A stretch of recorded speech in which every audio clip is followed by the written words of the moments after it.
So you have some chickens and you want more chickens, right? Of course you do. There's always a good reason to get more chickens. In fact, it's such a common problem that I even made a video about it quite some time ago.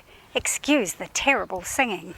Last year I had 3 chickens, and this year I wanted to hatch more chickens. So I set a dozen eggs in my incubator, and for various reasons I had a rather poor hatch rate. I posted the week-by-week account on my Facebook page, and I covered some of the reasons for the poor hatch rate in my last video, Why Didn't My Egg Hatch? So anyway, I had 5 cute baby chicks, and soon they started growing. Yep, of course, I have a video about that too. Chicks grow up really much faster than anyone ever thinks they will. So at some point I needed to introduce my new chickens to my existing flock of laying hens. Now most people will tell you you shouldn't try to introduce new chickens to an existing flock of adults until the newbies are at least the same size as the existing hens. That's so they don't get bullied too mercilessly. Anytime there are changes to a flock, there will be challenges to the pecking order, and sometimes that can get a bit aggressive. So there are rules or hints or ideas or folk wisdom, whatever you want to call them, about the best way to introduce new chickens to an existing flock. And some of those rules include: never introduce one lone chicken to an existing flock. Being in a strange new environment is stressful enough without having a bunch of confident tyrants who never give her a moment's rest. Make sure there is plenty of space and hiding places so the newbies can get away from the aggression of the existing flock. Provide an extra feeder and drinker, or even better, several, so the newbies get a chance to eat and drink and not be chased away from food and water relentlessly. Keep the relative sizes of chickens similar or bigger.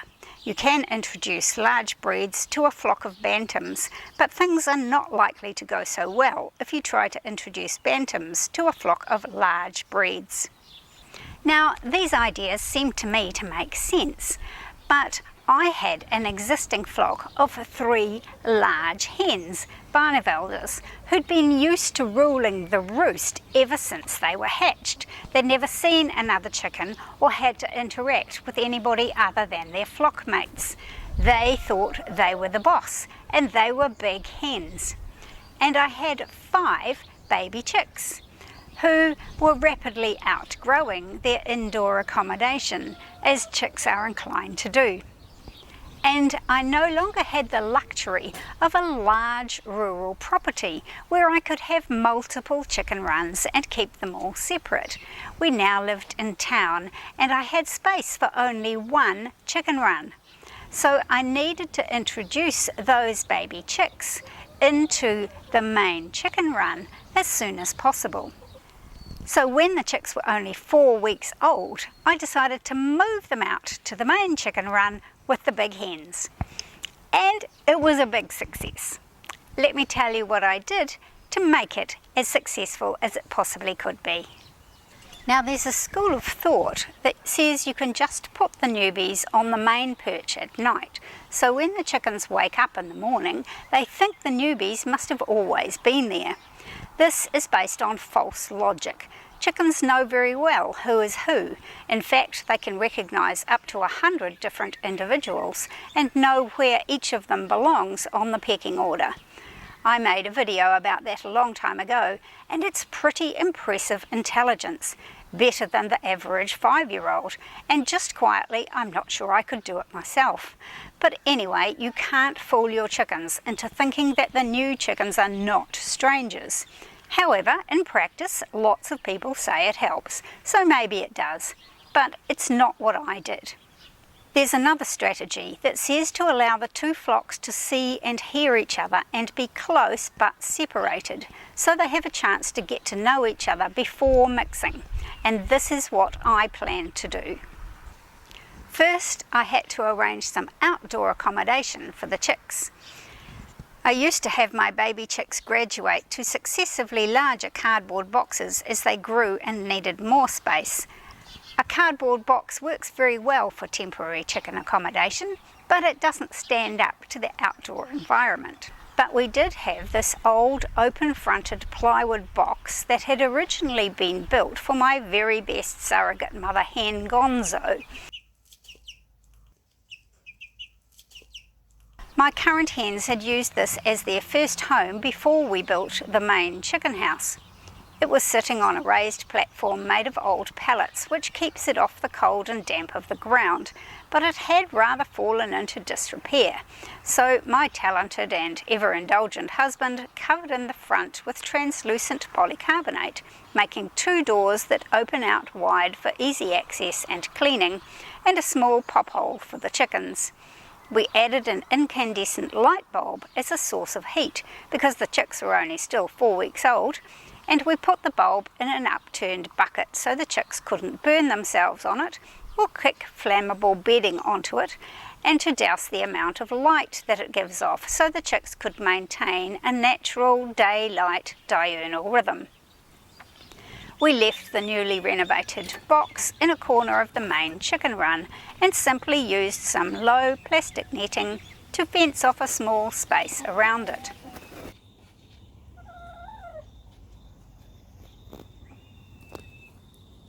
With the addition of a feeder and one of my favourite chicken waterers, we had a place where the chicks and hens could see and hear each other, but not get into any fights or bullying situations. So one night, I always move my chickens at night. Even if they're not very comfortable at being handled, it's a lot easier to pick them up and move them when they're asleep at night. So one night, when the chickens were about 4 weeks old, I moved them all out to their new accommodation. They soon settled into the warmth of the cloth-covered bucket, and in the morning, a whole new world awaited them.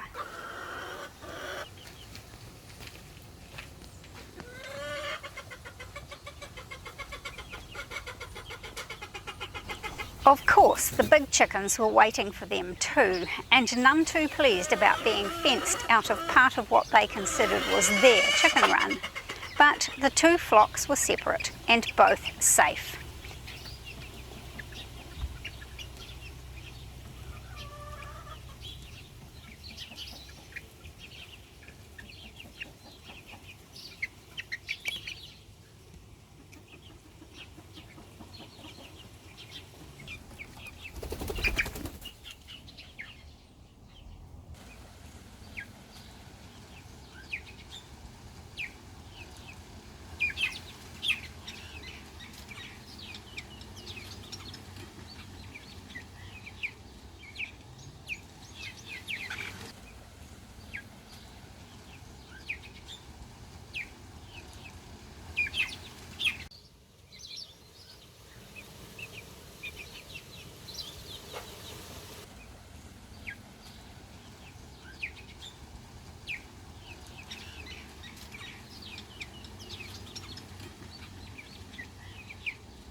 Over the next couple of weeks, as the chicks grew up and learned about their new world, they also learned that it was a good idea to be respectful of the big chickens and keep out of their way. It didn't take long before I felt they were getting along so well that I folded back a corner of the plastic fencing to make a gap that was big enough for the little chicks to get through, but too small for the big hens.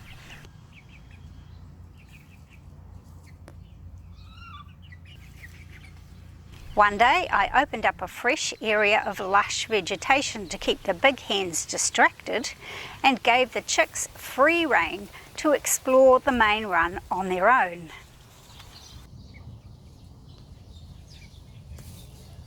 After a couple of days, the chicks were often venturing out into the main run,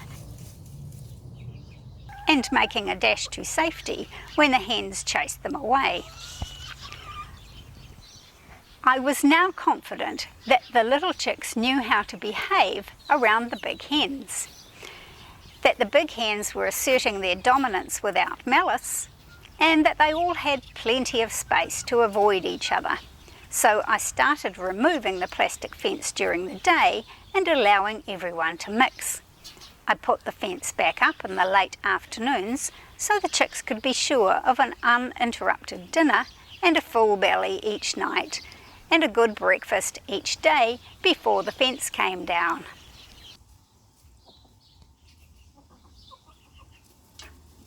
And a couple of weeks later, I stopped doing this. The two flocks were coexisting amicably. To be sure, the hens are inclined to eat the chick crumble, but although the chicks now explore everywhere, they haven't yet been fully trained to the grandpa's feeder, so there's no chance of them eating the high calcium pellets designed for the laying hens.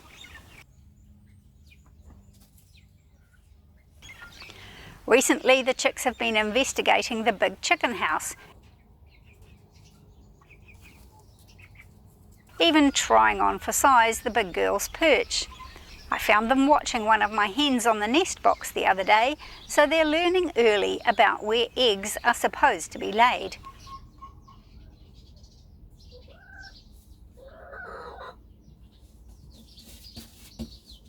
It won't surprise me if one night I find they've decided to move themselves from their little box into the main chicken house, just like my 3 hens did as soon as we opened the door for them.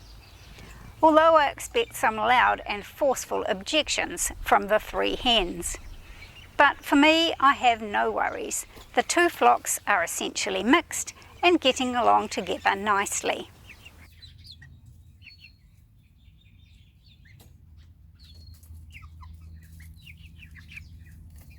So let me summarise what I did to try and increase the chances of success, even though my newbie chicks were nowhere near the size of the big hens.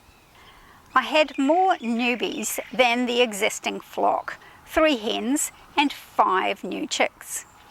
I kept them physically separated while allowing them to see and hear each other and interact at a distance. And I kept them separated until I was confident that the chicks understood the pecking order and the hens were not going to be overly aggressive. I distracted the existing flock to keep them happy and occupied. I gave the newbies a chance to explore the whole area on their own while the hens were out of the way. I set up a fence so the littlies could get out and back to safety through their escape hole if they were chased. I made sure the new chicks got a good dinner and breakfast each day, even if they spent a lot of the rest of the time avoiding the big girls. And I expect the system would work regardless of the size of the chickens.